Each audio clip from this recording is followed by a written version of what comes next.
જીગરને અઠવાડિયા પહેલાં બુધવારે 9 તારીખે રાત્રે ઘરે આવતા એક્સિડન્ટ થઈ ગયો હતો બાઇકથી.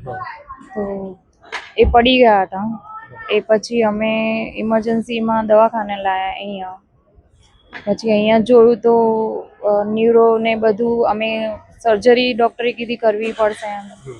સર્જરી કરાવડાવી, પણ એમનું માઇન્ડ જે પ્રમાણે રિસ્પોન્સ કરવું જોઈતું હતું ને એ રિસ્પોન્સ નહોતું કરતું. અને અમે 4-5 દિવસ વેઇટ પણ કર્યું કે કદાચ એક્ટિવ થઈ જાય, અને થઈ પણ ગયું હતું પોઝિટિવલી. પણ પછી એવું રિપ્લાય ડૉક્ટર કહે છે કે વધારે નહીં થાય, પણ એમના જેટલા ઓર્ગન્સ છે, કિડની છે, લીવર છે, ફેફસા, લંગ્સ વગેરે છે, એ બધું સારું હતું. પછી ડૉક્ટરે અમને પૂછ્યું કે હવે કેવી રીતે થઈ શકે, તમે અંગદાન કરવા માટે તૈયાર છો એમ.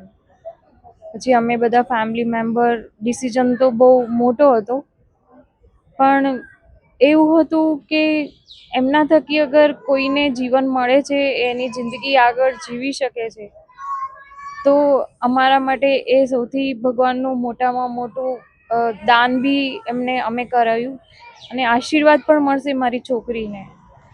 અમારા માટે એ જ સૌથી મોટું. હાલાકી આ ડિસિઝન બહુ અઘરો હતો, પણ અમે લીધું છે. અમને ડૉક્ટર કીધું કે આવી રીતનું માઇન્ડ એમનું ચાલતું નથી, એ ડેડ થઈ ગયું છે, પણ એટલે જે ઓર્ગન્સ છે એ બીજા કોઈને મદદરૂપ થઈ શકે છે, પછી તમારી મરજી છે, તમારા પર છોડ્યું છે એમ. તો ડૉક્ટરે એવું એડવાઇસ આપી હતી.